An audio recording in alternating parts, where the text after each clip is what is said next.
Nu er vi nede og have en rigtig god varme, inden vi får lammet på. Er du klar? Ja. Kom. Og lam skal jo ikke have vildt lang tid. Så man skal lige være over det. Du må ikke bare ligge det og smutte.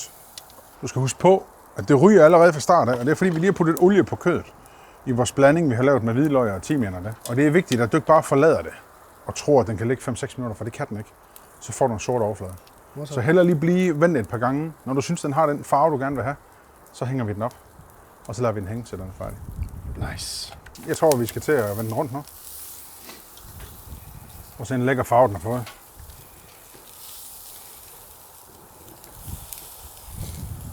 Og du skal ikke lade dig snyde af, at fedtet heroppe, det brænder før kødet. Så du tror, det er færdigt før. Det vil det helt naturligt gøre.